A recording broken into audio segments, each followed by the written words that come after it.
Hello friends, எல்லோரும் எப்படி இருக்கீங்க? கண்டிப்பாக நல்லா இருக்கீங்க நம்புகிறேன். இதில் நம்ம என்ன பேச போகிறோம்னு பார்த்தா, ஃப்ரீஸ் டாஸ்க் பற்றி தான். ஆல்ரெடி நான் மஞ்சரி ஃபேமிலி என்ட்ரி பற்றி போட்டிருப்பேன். அதுக்கப்புறம் தீபக்கோட க்யூட் ஃபேமிலி என்ட்ரி பற்றி போட்டிருப்பேன். இப்போ வந்து சௌந்தர்யாவோட ஃபேமிலி பற்றி பேசலாம். நிஜமாகவே ஃபென்டாஸ்டிக் ஃபேமிலிங்க. ஆக்சுவலாக ஃபேமிலி அப்படின்னு வரும்போது க்யூட்டாக இருக்கிறது, அப்புறம் வந்து என்ன சொல்கிறது, அவங்கவுங்க குழந்தைங்கள, அவங்கவுங்க பசங்களை, அதான் பொண்ணோ பையனோ ரசிக்கிறது, அக்கா தம்பி ரசிக்கிறது, அதுக்கப்புறம் அவங்கள வந்து அப்ரிஷியேட் பண்ணுறது, இதெல்லாம் வேறங்க. பட் ஆனால் அவங்களோட தப்பை எடுத்து சொல்லி இல்லை இதை நீ திருத்திக்கணும் அப்படின்னு சொல்கிறதுக்கான இடத்துல பேரண்ட்ஸ் வந்து இருக்கணும் அப்படிங்கிறது தான் ஒரு மெச்சூர்ட் பேரண்ட்ஸ்க்கான அழகு. எப்பயுமே கொஞ்சிக்கிட்டு இருக்கணும், எப்பயுமே பேம்பரிங் பண்ணிருக்கணும், என் பசங்க என்ன பண்ணாலும் நான் வந்து விட்டு கொடுக்க மாட்டேன் அப்படி இல்லாமல், தப்பு பண்ணால் நான் வந்து அதை சொல்லுவேன், சொன்னால் கேட்கலனா திட்டி கூட சொல்லுவேன், இல்லைனா ஒரு ஸ்டெப் மேலே போய் கொஞ்சம் அதட்டி கூட சொல்லுவேன் அப்படின்னு சொல்கிற இடத்துல தான் அது ஒரு நல்ல பேரண்டிங்காக இருக்க முடியுன்றது என்னோட ஒப்பீனியன். அப்படி இருக்கிற பட்சத்தில் இந்த விஷயத்தில் சௌந்தர்யாவோட அப்பா ஆகட்டும், அம்மாவாகட்டும், ஏன் அவங்க கூட பிறந்த பிரதர் ஆகட்டும், அவங்களுக்கு வந்து அந்த விஷயத்தை உள்ளே வந்து சொன்ன விதம் ரொம்பவே அழகாக இருந்ததுன்னு தான் நான் சொல்லுவேன். ஸோ அதை பற்றி தான் நம்ம பேச போகிறோம். சௌந்தர்யா வந்து இந்த ஷோ பொறுத்த வரைக்கும் எவ்வளோ கான்ட்ரவர்சியான ஒரு பர்சன் அப்படிங்கிறது நம்ம எல்லாருக்குமே தெரியும்.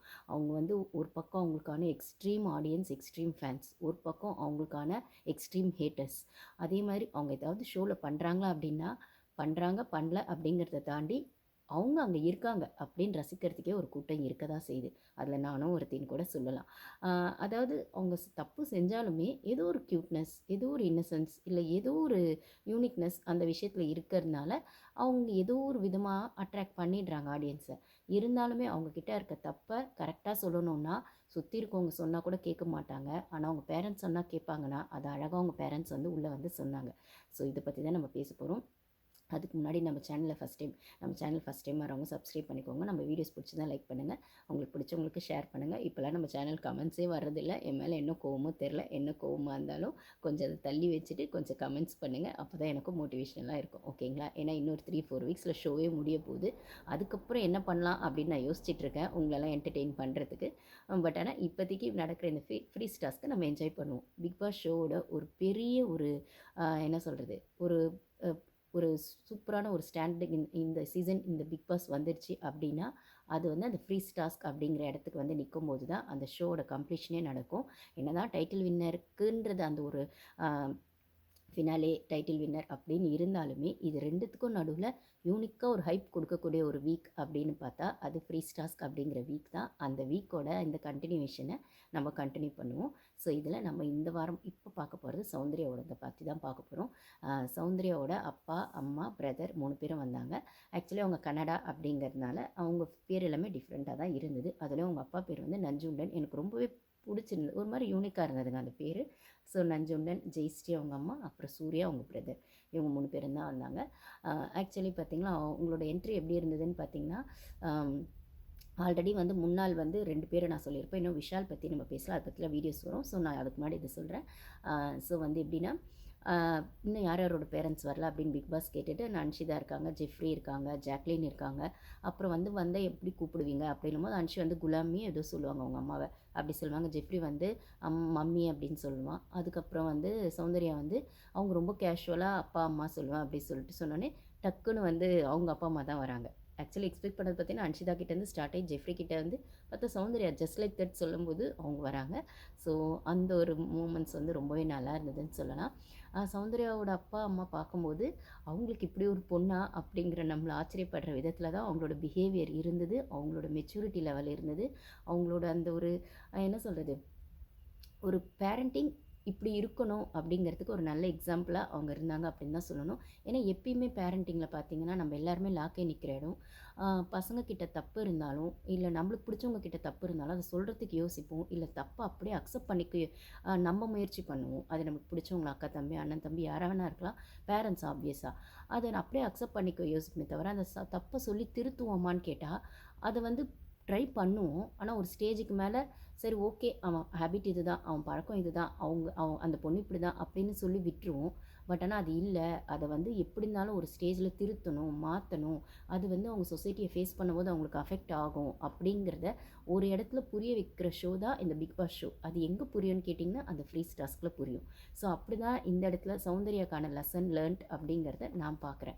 இவ்வளோ நாள் ஹவுஸ்மேட்ஸ் ஆகட்டும், நம்மளாகட்டும், ஆடியன்ஸ் வெளியில் ஆகட்டும், எல்லாருமே சௌந்தர்யா கிட்டே இருக்கிற மிஸ்டேக்ஸை சொல்லும்போது அவங்க அக்செப்ட் பண்ணுற மோடுக்கு போகவே இல்லை. இன்ஃபேக்ட் அவங்க எக்ஸ்பிரஷன்ஸோ, ரியாக்ஷன்ஸோ, இல்லை மற்றவங்கள அவங்க ஹர்ட் பண்ணுற விதமோ அவங்களுக்கு தெரிஞ்சு பண்ணுறாங்க, தெரியாமல் பண்ணுறாங்கன்றதெல்லாம் மீறி அவங்க அதை அக்செப்ட் பண்ணுற மோடுக்கு போகவே இல்லை. ஆனால் இன்றைக்கி ஒரு பாயிண்டில் ஃப்ரீ டாஸ்கில் அவங்க அப்பா அம்மாவோ அவங்க தம்பியோ வந்து ஃபேஸ் டு ஃபேஸ் வந்து இப்படி பண்ணுறியா, செய்கிற, நீ வீட்டில் இப்படி இல்லை, ஏன் இங்கே இப்படி இருக்க அப்படின்னு கேட்டதெல்லாம் வந்து அவங்களால அதை அவங்க இது வரைக்கும் யார் சொன்னாலும் இக்னோர் பண்ணுவேன், ரிஜெக்ட் பண்ணுறேன்னு சொல்லிட்டு இருந்த சௌந்தர்யா ஒரு இடத்துல இதுக்கு மேலே நான் என்னை திருத்திக்கிட்டே ஆகணும், ஏன்னா சொன்னது எங்கள் அப்பா, சொன்னது எங்கள் அம்மா அப்படின்னு சொல்லும்போது அவங்களுக்கான அந்த ரியலைசேஷன் பாயிண்ட் வருது. ஸோ இது வந்து ஃபேண்டாஸ்டிக் மூமெண்ட்ஸ் அப்படின்னு தான் நான் சொல்லுவேன். சௌந்தர்யா இந்த இந்த சீசனில் கப் வின் பண்ணுறாங்க, வின் பண்ணலங்கிறது விஷயமே கிடையாதுங்க. பட் ஆனால் அவங்க லைஃப் லெசனை இந்த இடத்துல கற்றுக்கிட்டாங்க. இதுக்கப்புறம் அவங்க சொசைட்டியை ஃபேஸ் பண்ணும்போது இது அவங்களுக்கு யூஸ் ஆகும் அப்படிங்கிற இடத்துல சாதாரணமாக வீட்டில் உட்கார வச்சு அவங்க அப்பா அம்மா இதை சொல்லியிருந்தாங்கன்னா அவங்க எடுத்திருப்பாங்களான்னு எனக்கு தெரியாது. பட் ஆனால் இந்த ஷோவில் இவ்வளோ நாள் அவங்க ட்ராவல் பண்ணதுக்கப்புறம் ஃப்ரீ டாஸ்க் எப்போ வரும், நம்மளுக்கு பிடிச்சவங்களை எப்போ பார்ப்போம், நம்ம அப்பா அம்மா எப்போ பார்ப்போம், நம்ம ஃப்ரெண்ட்ஸ் எப்போ பார்ப்போம், நம்மளுக்கு கூட பிறந்தவங்களை எப்போ பார்ப்போம், உள்ளே வந்து அவங்க வெளியில் என்ன நடக்குதுன்னு சொல்லுவாங்க, இல்லை உள்ளே வந்து நம்ம கேம் எப்படி இருக்குன்னு சொல்லுவாங்கன்னு எதிர்பார்த்துட்ருக்க அந்த சுச்சுவேஷனில், அந்த எக்ஸ்பெக்டேஷன்ஸில் இவ்வளோ நாள் கழிச்சு நம்மளுக்கு பிடிச்சவங்கள அந்த வீட்டுக்கு போய் பார்க்க போகிறோன்னா அவங்களுக்கு மோட்டிவேஷ்னலாக 2 வேர்ட்ஸ் சொல்லுவோம், என்கரேஜ்மெண்ட்டாக 2 வேர்ட்ஸ் சொல்லுவோம். அங்கே வெளியில் என்ன தான் நெகட்டிவ் இருந்தாலும், இல்லை நீ சூப்பராக ஆடுற, வெளில இருக்கிறத பற்றி கவலைப்படாத, நீ கேமை கண்டினியூ பண்ணு அப்படின்னு சொல்கிறது ரொம்ப நேச்சர். ஆனால் அது இல்லாமல் ஆப்வியஸாக அதுக்கு அப்நார்மலாக வந்துட்டு, இல்லை உன் கேம் இப்படி இருக்குது, இது வெளில தப்பாக தெரியுது, இல்லை எங்களுக்குமே இது பிடிக்கல, இங்கே உள்ளே சொல்கிறவங்க தான் நீ கொஞ்சமாவது கன்சிடர் பண்ணி இது உங்கள் லைஃப்க்கு நல்லாயிருக்கும் அப்படின்ற பாயிண்ட்டை ரொம்ப ஸ்ட்ராங்காக, அதே சமயத்தில் ரொம்ப சட்டிலாக, ஸ்ட்ராங் சட்டில் ரெண்டுமே வந்து எக்ஸ்ட்ரீம்ங்க. ஆனால் அந்த ரெண்டுத்தையுமே பேலன்ஸ் பண்ணி அவங்க அப்பா அம்மா அழகாக சொன்னாங்க அப்படின்னு தான் சொல்லணும். அதுலேயும் அவங்க பிரதர் செம்ம சூப்பராக புரிய வச்சாருன்னு தான் நான் சொல்லுவேன். ஆக்சுவலி பார்த்தீங்கன்னா என்ன சொல்கிறது, ஒரு ஒரு விதமான உள்ளே வந்தோடனே அவங்கவுங்களுக்கான பர்சனல் ஸ்பேஸ் கொடுப்பாங்க. போய் உட்காந்து என்ன பேசணுமோ நீங்கள் பேசுங்க, அதுக்கப்புறம் வெளில வந்து என்ன முரண்பாடு இருக்கோ அவங்கக்கிட்ட பேசுங்க. ஆனால் அந்த முரண்பாடு இருக்கா அப்படின்ற ஒரு விஷயம் டாஸ்கே வந்து பிக் பாஸ் இந்த சீசனில் தான் கொண்டு வந்திருக்காரு. இவ்வளோ நாள் அவங்கவுங்க பர்சனலாக உள்ளே போய் கொஞ்சம் ஹிண்ட்ஸ் கொடுப்பாங்க, வெளில இப்படி இருக்கா அப்படி இருக்குன்னு சொல்லுவாங்க, கேம் இப்படி ஆடு அப்படி ஆடுன்னு சொல்லுவாங்க, அதோடு விட்டுருவாங்க. பட் ஆனால் மற்றவங்கள பற்றி அவங்களுக்கா பர்சனல் ஒப்பீனியன் இருந்தால் ஏதோ ஒரு இடத்துல சொல்லிடுவாங்க, எனக்கு இதை பிடிக்கல, நீங்கள் என் பசங்களை இப்படி, என் பையனை இப்படி பண்ணது பிடிக்கல, என் பொண்ணு இப்படி பண்ணது பிடிக்கல, என் தங்கச்சி இப்படி ட்ரீட் பண்ணது பிடிக்கலன்னு சொல்லுவாங்க. சம்டைம்ஸ் அது கான்ட்ரவர்சியாக சண்டையாக கூட போயிருக்கு எத்தனையோ சீசனில். பட் ஆனால் அதையே ஒரு டாஸ்க்காக பிக் பாஸ் வச்சது இந்த சீசன் தான் அப்படின்னு சொல்லுவேன். ஸ்பெசிஃபிக்காக லிவிங் ரூமில் உட்கார வச்சு வந்தவங்கள, உங்களுக்கு யார்கிட்ட இந்த வீட்டில் முரண்பாடு இருக்கா அப்படின்னு கேட்குறது இந்த சீசனில் தான் நடக்குதுன்னு நினைக்கிறேன். அதாவது அப்படி இருக்கிற பட்சத்தில் இந்த சௌந்தர்யா விஷயத்தில் பார்த்திங்கன்னா இந்த இடத்துல உள்ளே வந்த அப்பாவும் அம்மாவும் உள்ளே கூப்பிட்டு போய் அவங்கள ஃபுல் அண்ட் ஃபுல் அட்வைஸ் மோடுக்கு போனாங்களா அப்படிங்கிறத விட திட்டுற மோடுக்கு தான் போனாங்க. ஆனால் திட்டினாங்களா, அட்வைஸ் பண்ணாங்களா அப்படிங்கிறது அவங்களுக்கு மட்டும்தான் தெரியும். பட் ஆனால் சொல்ல வேண்டியது ரொம்ப அழகாக சொன்னாங்க அப்படிங்கிறது தான் என்னோடய ஒப்பீனியன். இதில் ஃபஸ்ட்டு எடுத்தோடனே பார்த்திங்கன்னா அவங்க அப்பா எல்லாருமே அம்மா என்ன சொல்கிறாங்கன்னா, அந்த ஃபேக்ட்ரி டாஸ்கில் அவங்க அந்த கால் மேலே கால் போட்டு உட்காந்துருப்பாங்க இல்லைங்களா, மேனேஜர்ஸ் வெஸ் எம்ப்ளாயீஸ் அந்த மீட்டிங் நடக்கும்போது இவங்க பாட்டு கால் மேலே கட் போட்டு உட்காந்து சாப்பிட்ருப்பாங்க. அப்போ வந்து முத்து தான் அதை அட்ரஸ் பண்ணுவார். இப்போ நாங்கள் வந்து எம்ப்ளாயீஸ் வந்து பேசிகிட்டு இருக்கோன்னா ஒரு மேனேஜர் இந்த மாதிரி பண்ணுறது அது சரியில்லை, ரெஸ்பெக்டாக இல்லை அப்படிங்கிற மாதிரி ஒரு இடத்துல சொல்வார், ஹியூமனிட்டியாக இல்லை அப்படின்னும்போது அதுக்கப்புறம் அதை தீபக்கும் எடுத்து சொல்வார், மஞ்சரி எடுத்து சொல்லுவாங்க. என் ஜாக்லினும் சொன்னப்போ எனக்கு ஃபஸ்ட்டு இது நான் சாப்பிட்டேன், நான் கேஷுவலாக உட்காந்து இது என்ன இருக்குது அப்படின்னு அவங்க அதை ஜஸ்டிஃபை தான் பண்ணுவாங்களே தவிர அவங்க செஞ்ச தப்பை ரியலைஸ் பண்ண மாட்டாங்க. பட் ஆனால் இந்த இடத்துல வந்தோடனே அவங்க அப்பா அம்மா எடுத்து வச்ச முதல் பாயிண்ட்டே அதுதான். அதாவது அவங்க என்ன சொல்லுவாங்கன்னா, அந்த டாஸ்க்கு நீ அந்த மாதிரி பண்ணது எங்களுக்கே பார்க்குறதுக்கு ஒரு மாதிரி இருந்தது, அதை வந்து டக்குன்னு வந்து முத்து வந்து அட்ரஸ் பண்ணார், கரெக்டாக அவர் அட்ரஸ் பண்ணார் அப்படின்னு சொல்லிட்டு தன்னோட பொண்ணோட தப்பை அழகாக எடுத்து வச்சு நீ அப்படி பண்ணியிருக்கக்கூடாது, ஏன் அப்படி பண்ண, இது வந்து கேமு டாஸ்க் எல்லாத்தையும் மீறி ஒரு ஹியூமனாக நீ அப்படி பண்ணியிருக்கக்கூடாது அப்படின்னும் போது எங்களுக்கே அது ஹிட் ஆச்சுன்னும் போது அந்த இடத்துல எங்களால் சொல்ல முடியல. பட் ஆனால் எங்கள் இடத்துலேருந்து முத்து வந்து அதை சொல்லி அட்ரஸ் பண்ணார். அதுக்கப்புறம் மஞ்சரி மேடம் எல்லாருமே சொன்னாங்க, ஸோ இதெல்லாம் ஏன் நீ பண்ணுற, ப்ளஸ் வீட்டில் நீ இப்படி இல்லவே இல்லையே அப்படிங்கிற ஒரு ஸ்ட்ராங்கான ஒரு பாயிண்ட் எடுத்து வைக்கிறாங்க. அவங்க அந்த சௌந்தர்யா நம்ம பார்க்கும்போது வீட்டில் அவங்க அப்படி தான் இருப்பாங்களோ, தெரியாமல் தான் பண்ணுறாங்களோ, இல்லை அவங்க நேச்சரே இப்படி தானோ அப்படிலாம் நம்ம நினச்சிட்ருக்கோம். பட் ஆனால் அந்த இடத்துல அவங்க அப்பா அம்மா ஒரு ஓப்பனாக ஒரு உண்மையை உடைக்கிறாங்க. என்னென்னா, நீ அதுவும் அவங்க அம்மா, நீ வீட்டில் இப்படி இல்லவே இல்லையே, இங்கே ஷோக்காக இதெல்லாம் நீ பண்ணுறியா? நீ வீட்டில் இவ்வளோ நல்லபடியாக நடந்துக்குவ, எவ்வளோ மரியாதை கொடுப்ப, இல்லை இந்த விஷயத்தில் எப்படி ஹேண்டில் பண்ணுவ, இங்கேயே அது ஃபுல் அண்ட் ஃபுல் வேறு மாதிரி இருக்குது, நீ ஷோக்காக ஒன்று பண்ணிட்டுருக்கியா அப்படின்னு கேட்ட விதம்லாம், ஓ ஷோக்காக தான் சௌந்தர்யா இப்படி பண்ணுறாங்களா, ஷோக்காக தப்பாக ப்ரொஜெக்ட் பண்ணாலும் பரவாயில்லன்னு நினச்சி பண்ணுறாங்களா, இல்லை ஆட்டிடியூட் காட்டினா அது வெளில தெரியும்னு பண்ணுறாங்களா, இல்லை எதையோ ஒன்று பண்ணணும்னு பண்ணுறாங்களா அப்படிங்கிறது அவங்களுக்கு மட்டும்தான் தெரியும். பட் ஆனால் அது சரியில்லைன்னு அவங்க அப்பா அம்மாவும் அவங்க ஃபேமிலி மெம்பர்ஸும் வந்து சொன்ன விதம் ரொம்பவே நல்லா இருந்தது தான் சொல்லணும். முக்கியமாக அந்த கால் மேலே கால் போட்டு அந்த சேரை உட்காந்தது 2 பேருமே அவங்க அப்பா அம்மா எல்லாருமே வந்து ரொம்பவே வார்ன் பண்ணாங்க. அப்படி பண்ணியிருக்கக்கூடாது, அந்த இடத்துல முத்து அட்ரஸ் பண்ண சரி அப்படின்னு சொன்னாங்க. இன்னொரு இடத்துல அவங்க பிரதர் கேட்குறாரு, இந்த மாதிரி வந்து நீ மற்றவங்கள கேட்குறல, அறிவு இல்லை, சென்சிபிள் இல்லை, அப்படி இப்படின்னு சொல்லிட்டு நீ எப்படி இருக்கன்னு ஃபஸ்ட்டு பார்த்தியா, நீ எப்படி இருக்கன்னு உனக்கு தெரியுமா அப்படின்னு கேட்ட கேள்விலாம் வேறு லெவலுங்க. ஃப்ரீஸ் டாஸ்கில் வந்துட்டு அவங்க ஃபேமிலி மெம்பர்ஸ் வந்து இப்படி ஒரு கண்டஸ்டன்ஸை கேட்பாங்களா, அப்படி விட்டு கொடுக்காம பேசுவாங்க. அவங்களோட கேம் நல்லா இருக்குன்னு சொல்லுவாங்க. சப்போஸ் அது வெளியில் நெகட்டிவாக தெரிஞ்சிருந்தால் கூட அதை சொல்லாமல் என்கரேஜ்மெண்ட்டாக பேசுவாங்க, ஒரு மாதிரி மோட்டிவேஷனாக பேசுவாங்க. ஆனால் இவங்க அப்பட்டமா பொண்ணோட எல்லா தப்பையும் இவங்களே எடுத்து வச்சு சொன்ன விதம் வந்து வேறு லெவல் மாசுன்னு தான் நான் சொல்லுவேன். ஸோ வந்து மேபி இந்த ஃப்ரீ ஸ்டார் இன்னொரு 2-3 வீக்ஸ் முன்னாடி வந்திருந்தா சௌந்தர்யாவோட கேம் இன்னும் கொஞ்சம் இம்ப்ரவைஸ் ஆகிருக்குமோ என்னமோ தெரியல. அந்தளவுக்கு அவங்க வந்து செம்ம அட்வைஸ் கொடுத்தாங்க அப்படின்னு தான் சொல்லணும். பலார்னு 2 அறைய மட்டும்தான் இல்லை அவங்க பேரண்ட்ஸு, அது வந்து அந்த ஜென்யூனிட்டிக்காக அந்த நாகரிகம் கருதி. பட் ஆனால் சொன்ன விதம் அப்படி பளிச்சுன்னு முகத்துக்கு நேராக சொன்னாங்க. பேரண்ட்ஸால் அந்த இடத்துல அப்படி சொல்ல முடியுமா? அதாவது சாதாரணமாக வீட்டில் அட்வைஸ் பண்ணுறது வேறு, ஒரு ஃபேமிலிக்குள்ளே அட்வைஸ் பண்ணுறது வேறு. ஒரு பெரிய பப்ளிக் ஷோ, அது வெளியில் போகும்னு தெரியும், நம்ம பொண்ணை நம்மளே திட்டுறோன்னு தெரியும், நம்ம பொண்ணை நம்மளே விட்டு கொடுக்குறோன்னு தெரியும். ஆப்வியஸாக என்ன யோசிப்போம், நம்ம விட்டு கொடுக்காம பேசணும், விட்டு கொடுக்காம பேசணுன்ற நிறைய இடத்துல நம்ம எல்லோரும் பண்ணுற தப்பு என்னென்னா, நம்மளுக்கு பிடிச்சவங்ககிட்டயும் நம்மளுக்கு ரொம்ப நெருக்கமானவங்ககிட்டயும் விட்டு கொடுக்க வேணாம், விட்டு கொடுக்க வேணாம்னு யோசிச்சு அவங்க செய்கிற தப்பை என்கரேஜ் பண்ணிட்டே இருப்போம். அது அப்படி இல்லாமல் இவ்வளோ பெரிய ஷோவில் நான் என் பொண்ணை அட்வைஸ் பண்ணி திருத்தலை, ஆனால் என் பொண்ணு செய்கிற தப்பை நான் சொல்கிறேன். என் பொண்ணுக்கு வந்து அவங்களோட லைஃப்க்கு இது யூஸ் ஆகாது அப்படின்னும் போது இதெல்லாம் தேவையில்லை, உன் லைஃப் லெசனை நீ கற்றுக்கோ, இங்கேருந்து ஸ்டார்ட் பண்ணு அப்படின்னு நான் ஏதோ ஒரு இடத்துல என் பொண்ணுக்கு புரிய வைக்கிறேன் அப்படிங்கிற ஆங்கிளில் தான் அந்த ஃபேமிலி மெம்பர்ஸ் அவங்களுக்கு சௌந்தர்யாவுக்கு சொன்ன விதமாக தான் நான் அந்த அட்வைஸை பார்க்குறேன். ஸோ இது வந்து hats off to her parents அப்படின்னு தான் நான் சொல்லுவேன். வேறு லெவல் வந்த பேரண்ட்ஸ்லேயும் அவங்க தான் செம்மையாக இருந்தாங்க அப்படின்னு தான் நான் சொல்லுவேன். அதாவது பொண்ணுக்கிட்ட தப்பாகவே இருந்தாலும் மற்றவங்க அதை சொல்லும்போது, அது எங்கள் பொண்ணு, நாங்கள் அப்படி பழக்கிட்டோம், இல்லை எங்களுக்கு அது பழகிடுச்சு, உங்களுக்கு அது கஷ்டமாக இருக்குது, சாரின்னு சொல்கிறதோடு நிறுத்தாமல், அதை வந்து இல்லை நீ இப்படி பண்ண தப்பு தான், இதை நாங்கள் சொல்லியிருக்கணும், ஆனால் நாங்கள் இவ்வளோ நாள் உன்னை இப்படி பார்க்கல, எங்களுக்கே ஒரு மாதிரி இருந்தது, இப்படியே நாங்கள் உன்னை வளர்த்துருக்கோம் அப்படின்றதெல்லாம் ஒரு பப்ளிக் ஷோவில் பொண்ணை விட்டு கொடுத்து பொண்ணு செஞ்ச தப்பை சொன்னதெல்லாம் வேற ஆங்கிள்னு தான் சொல்லணும். ஸோ அந்த இடத்துல அவங்க சொல்கிறாங்க, அவங்க தம்பிலாம் அவங்க அண்ணன் பிரதர் அதான் கேட்குறாங்க, அறிவிலையா சென்சிபிளியா நீ மற்றவங்களை கேட்குற, முதல்ல நீ அப்படி தான் இருக்கியா, நான் உங்ககிட்ட என்ன சொன்னேன், கைண்ட்னஸ்ஸாக வந்து இருந்தேன்னு சொன்னேன், உங்ககிட்ட அந்த கைண்ட்னஸ்ஸே காணமே, எங்கே போச்சு அந்த கைண்ட்னஸ்ஸு அப்படின்னு கேட்ட விதம்லாம் அதெல்லாம் வேறு லெவலில் இருந்தது. அதுக்கப்புறம் அவங்க அம்மா சொல்கிறாங்க, ஃப்ரெண்ட்ஷிப் நீ ஃப்ரெண்ட்ஸ் பற்றி பின்னாடி பேசாத, ஃப்ரெண்ட்ஷிப் பற்றி பின்னாடி பேசாது, எதுவாக இருந்தாலும் முன்னாடி பேசுன்னு ஜாக்கை தான் அவங்க மீன் பண்ணுறாங்க. ஏன்னா ஜாக் நிறைய இடத்துல ஃபீல் பண்ணியிருப்பாங்க சௌந்தர்யா அப்படி பண்ணுறாங்க. ஆனால் சௌந்தர்யாவை எந்த இடத்துலையும் ஜாக் விட்டு கொடுத்ததே கிடையாது. ஃபஸ்ட்லேருந்து இப்போ வரைக்கும் சௌந்தர்யாவை ஜாக் வந்து நாமினேட் பண்ணதே கிடையாது. ஆனால் அப்போலேருந்து இப்போ வரைக்கும் சௌந்தர்யா தான் ஜாக் அப்பயும் செகண்ட் வீக்கில் நாமினேட் பண்ணதும் சரி, இப்போ ரீசெண்ட் டேஸில் ஒரு நாமினேஷனில் சொல்லி ஜாக் அதுக்காக ரொம்ப ஃபீல் பண்ணியிருப்பாங்க. நாமினேட் பண்ணது விஷயம் இல்லை, பட் ஆனால் அவங்க சொன்ன ரீசன் ஃப்ரெண்ட்ஷிப்னால வந்து கேம் போகுதுன்னா, ஃப்ரெண்ட்ஷிப்னால கேம் போகலன்றதுக்கு முதல்ல நீங்கள் கேம் ஆடணும்னு ஒன்று இருக்குது, இல்லை எப்படி ஆடுறீங்கன்னு ஒன்று இருக்குது. இதில் சுத்தமாக மற்றவங்க மேலே ப்ளேமை போட்டு நீங்கள் தப்பிச்சிக்க முடியாது அப்படிங்கிற விஷயத்த அவங்க அம்மாவே வந்து சொல்லி, ஃப்ரெண்ட்ஷிப் பற்றி பின்னாடி பேசாது, எதுவாக இருந்தாலும் முன்னாடி சொல்லு, பின்னாடி பேசாதான்னு சொல்லும்போது அவங்க மோஸ்ட்லி பேசினது யார்கிட்ட பேசினாங்க இந்த 2-3 வீக்ஸாக, ஜாக்லின் பற்றி விஷால் கிட்ட பேசியிருக்காங்க, ஜெஃப்ரி கிட்ட பேசியிருப்பாங்க. இதில் அந்த கன்னிங் கேம் ஆடினதே ஜெஃப்ரி தான். ஸோ அந்த கோவா கேங்குன்ற ஒரு அழகான விஷயம் சுத்தமாக ஒன்றுமே இல்லாமல் போனதுக்கு காரணமும் ஜெஃப்ரி தான். ஜாக்லினுக்கும் சௌந்தர்யாவுக்கும் நிறைய கான்ட்ரவர்சி வந்ததுக்கான நடுவில் நின்று அந்த குள்ளநெறி ஆட்டம் ஆடினதே ஜெஃப்ரி தான். அப்படின்போது இந்த இடத்துல அவங்க அம்மா ஜெஃப்ரியை மீன் பண்ணலை அழகாக, ஆனால் தன்னோட பொண்ணுக்கிட்ட இருக்க தப்பாக தான் அவங்க சொன்னாங்க, பின்னாடி பேசாத அப்படின்னு சொல்லிட்டு. அதுக்கப்புறம் ராணுவ இன்ஜுரி பற்றியும் சொல்கிறாங்க. ராணுவுக்கு அந்த இன்ஜுரி ஆகிருக்கும் போது அது பொய் உண்மை அப்படிங்கிறத மாரி அந்த இடத்துல ஒரு வழியில் இருக்கார். அப்போ நீ என்ன பண்ணியிருக்கணும், நீ அதை விட்டுட்டு அது பொய்ன்னு சொல்லிட்டு இருந்தது வந்து நல்லாவே இல்லை. நீ உன்னை இப்படி தான் நாங்கள் வளர்த்துருக்கோமா, நீ வீட்டில் இப்படி இல்லையே, ஏன் இங்கே இப்படி இருக்க அப்படின்னு கேட்டதெல்லாம் என்ன சொல்கிறது, அப்படி இருந்தது. எனக்கு வேர்ட்ஸே இல்ல அத சொல்றதுக்கு. எனக்கு ரொம்ப பிரமிப்பா இருந்தது. சௌந்தர்யாவோட பேரண்ட்ஸா இது? அப்படிங்கிற மாரி இருந்தது. அந்த வீட்ல எல்லாருக்குமே இந்த ஆச்சரியம் இருந்தது. மஞ்சரிலாம் அத கிண்டலாவும், ஜாக்லின்லாம் கிண்டலாவே சொன்னாங்க. அப்படி ஒரு அப்பா, அம்மாக்கு இப்படி ஒரு பொண்ணா? அப்படிங்கிற ஆங்கிள்ல தான் இருந்தது. அது மட்டும் இல்லாம ஒரு இடத்துல வந்து என்ன சொல்றது? அ இவங்க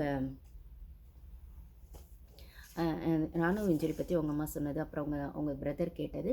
அ வெளியில வந்து லிவிங் ஏரியால பிக் பாஸ் வந்து சொல்றாரு.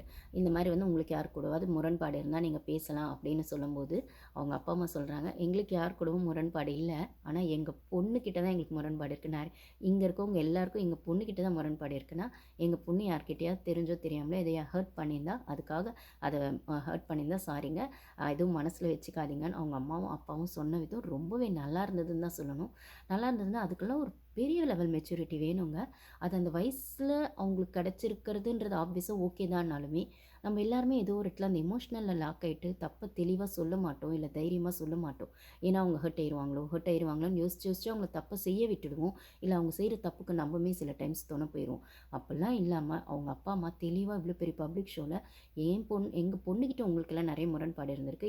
எங்க பொண்ணு உங்கள ஹர்ட் பண்ணியிருந்தா, ஏதோ ஒரு இடத்துல அத பெருசுபடுத்தாதீங்க, மனசுல வச்சுக்காதீங்கன்னு சொன்ன விதம்லாம் அப்போ முத்துலாம் வந்து கையெடுத்து வந்து அவங்க அப்பா வந்து புடிச்சுக்கிட்டு, "சார் இதெல்லாம் நாங்க எதிர்பார்க்கவே இல்ல சார்." அப்படிலாம் சொன்னதெல்லாம் வந்து அதெல்லாம் வேறங்க.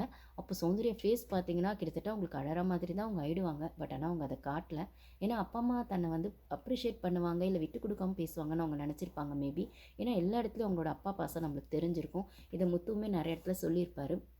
அவங்க பேக்கரிய பத்தி பேசினதாகட்டும், அவங்க அப்பா ரொம்ப கஷ்டப்பட்டு அந்த பேக்கரியில வந்து ஒரு ஸ்டாண்ட் எடுத்ததாகட்டும், லைஃப்ல அவர் கஷ்டப்பட்டதாகட்டும், எல்லாத்தையும் சொல்லியிருக்காங்க அப்படின்னும்போது, ஒரு டாஸ்க்ல கூட யாருக்காச்சும் நீங்க தேங்க்ஸ் சொல்லுங்க அப்படின்னு சொல்லும்போது, அவங்கவங்க அவங்களுக்கு தேவையானவங்களுக்கு ஒரு டைரக்டருக்கோ, இல்ல ஃப்ரெண்ட்ஸ் சர்க்கிள் ஏதோ ஒரு சொசைட்டில யாருக்கோ சொல்லும்போது, அவங்க அப்பாவுக்கு தான் அவங்க தேங்க்ஸ் சொல்லியிருப்பாங்க. ஸோ அவங்க அப்பாவ அவங்க அவ்ளோ லவ் பண்றாங்க அப்படின்னும்போது, அப்படி லவ் பண்ற ஒரு பெர்சன் வந்து தன்னை வந்து அப்ரிஷியேட் பண்ணல, கொண்டாடல, இப்படி ஒரு ஷோல வந்து ஒரு 2 வார்த்தை கூட பாராட்டி பேசல. ஆனா வந்து தன்னோட குறைகள வந்து சொல்றாரே அப்படின்னு அவங்களுக்கு ஏதோ ஒரு இடத்துல கண்டிப்பா ஹர்ட் ஆயிருக்கும். ஆனா அவங்க அழகா அத வெளில காட்டல. அத மீறி அத அவங்க எடுத்துக்கிட்ட விதம் எப்படி எடுத்துக்கிட்டாங்கன்னா, இப்பயாச்சும் அந்த எக்ஸ்பிரஷன் ரியாக்ஷன்லாம் அவ குடுக்கறது தப்பு தான். அது எல்லாரையும் ஹர்ட் பண்ணதான்னு அவங்க அம்மா, அப்பாலாம் சொல்லும்போது, அங்க இருக்கவங்க இல்ல, இல்ல ஓகே இது தீபக் எல்லாருமே சொல்றாங்க. இல்ல ஓகே தான். மஞ்சரி கூட சொல்றாங்க. எனக்குமே ஸ்டார்ட்டிங் அது கஷ்டமா இருந்தது. அதுக்கப்புறம் எனக்கு சௌந்தர்யா மேல கோவமே வரல. ஏன்னா அது எங்களுக்கு பழகிடுச்சு. அவங்க அப்படிதான் தெரிஞ்சிருச்சு அப்படின்னு சொல்லும்போது, மஞ்சரியெல்லாம் அவங்கலாம் செம்மையா அவங்க அப்பாலாம் வந்து நல்லாவே வந்து பாராட்டினாரு. இந்த மாரி நீங்க கரெக்ட்டா பேசுறீங்க பாயிண்ட்டு. வந்து நீங்க நல்லா புரிய வச்சு உங்ககிட்ட ஒரு பாயிண்ட் எடுத்து பேசுறோன்னா, எதிர்க்க வந்து அவங்களுக்கு பாயிண்ட்ஸே இருக்க மாட்டுது. அவ்வளோ ஸ்ட்ராங்கா ஒரு பாயிண்ட் எடுத்து வைக்கிறீங்க. செம்மையா பேசுறீங்க. அப்படின்னு சொன்ன விதம் அவங்க பிரதர் சொன்னது உடனே தீபக்குக்கு வந்துடுது. அதெல்லாம் சொல்லக்கூடாது அப்படிங்கிற மாரிலாம் அவர் சொல்றாரு. ஏன்னா நான் சொல்றேனே தீபக், மஞ்சரி அப்படிங்கிற இடத்துல ஒரு லெவல் மேல தான் மஞ்சரி இருக்காங்க. அது தீபக்குக்குமே தெரியும். ஆனா ஸ்டார்ட்டிங் அத அவர் அடிச்சு ஆடணும்னு பார்த்தாலும், ஒரு ஒரு இடத்துக்கு மேல அந்த பொசிஷனுக்கு மஞ்சரி வந்து நின்னுட்டாங்க அப்படின்னு தான் நான் சொல்லுவேன். அது எங்க அவங்க நின்னுடுவாங்கன்றதுக்காக தான் மஞ்சரி தீபக் வந்து ஒரு இடத்துல மஞ்சரிய டவுன் பண்ணிட்டே இருந்தார். புட் டவுன் பண்ணிட்டே இருந்தாரு. பட் ஆனா அதெல்லாம் மீறி மஞ்சரி ஸ்ட்ராங்கா ஒரு பொசிஷன்ல வந்து வந்து உட்காந்துட்டாங்க அப்படின்னு தான் நான் சொல்லுவேன். இத வர்ற பேரண்ட்ஸ் எல்லாமும் ஸ்ட்ராங்காவே சொல்றாங்க. ஸோ மஞ்சரியோட பாயிண்ட்ஸ் எவ்வளோ ஸ்ட்ராங்கா இருக்கு அப்படின்னு. இந்த இடத்துல அவங்க பிரதருமே என்ன சொல்றாருன்னா, உள்ள பர்சனலா சொல்லும்போது, "நீ ஒரு பாயிண்ட்ஸ் எடுத்து வைக்கிற. யாரோ சண்டை போட்டுட்டு இருக்கும்போது நடுவுல போற. பட் ஆனா அதே இடத்துல அவங்க முழுசா என்ன பேசிட்டு இருக்காங்கன்னு தெரியாம அவங்க ஒரு 10 பாயிண்ட் பேசுறாங்கன்னா, அதுல ஒரு 2 பாயிண்ட் நீ புரிஞ்சுகிட்டு பேசுற. இல்ல ஒரு 4 பாயிண்ட் புரிஞ்சுட்டு பேசுற. முழுசா அந்த விஷயத்த புரிஞ்சுக்காம நீ உள்ள போய் பேசும்போது, அது நீயும் அந்த விஷயத்த சரியா வந்து அப்சர்வ் பண்ணலாங்கிறது. ப்ளஸ் அந்த விஷயமும் வேற மாரி டைவர்ட் ஆயி போயிடுது. அதெல்லாம் நீ பண்ணாத. கொஞ்சம் தெளிவா புரிஞ்சுகிட்டு பேசு. அதே மாரி மஞ்சரி மேடம் அந்த இடத்துலலாம் வந்து ஒரு மாரி மார்க் பண்ண செஞ்சதெல்லாம் சரியே இல்ல. ஏன் அப்படி பண்ண? அப்படின்லாம் கேட்டதெல்லாம் வந்து ரொம்பவே நல்லா இருந்ததுன்னு தான் சொல்லணும். அதுக்கப்புறம் வந்து முத்துவ கங்ராட்ஸ் பண்ணாங்க. அதுக்கப்புறம் வந்து அதான் சௌந்தர்யாவ பொறுத்தவரைக்கும் அந்த அக்செப்டன்ஸ் மோட் இல்ல அப்படிங்கிறத அவங்க வந்து இவ்வளோ நாள் ரியலைஸ் பண்ணல. பட் ஆனா இப்போ அப்பாவே வந்து சொல்லும்போது அவங்க ஒரு இடத்துல என்ன சொல்றாங்க, இதெல்லாம் கேட்டுட்டு சௌந்தர்யாவே லிவிங் ரூம்ல என்ன சொல்றாங்கன்னா, எல்லார் முன்னாடியும் இப்பயாவது நான் திருத்திக்கணும் என்ன, இப்போ இதுக்கு மேல கடவுளே வந்து சொன்னா கூட நான் கேட்பேனான்னு தெரியாது. எங்க அப்பா நான் ரொம்ப நேசிக்கிறேன். எங்க அப்பா சொல்லியிருக்காரு, இதெல்லாம் நான் தப்பா இருக்கேன், சரியில்லன்னு என் பேரண்ட்ஸ் சொல்லியிருக்காங்க.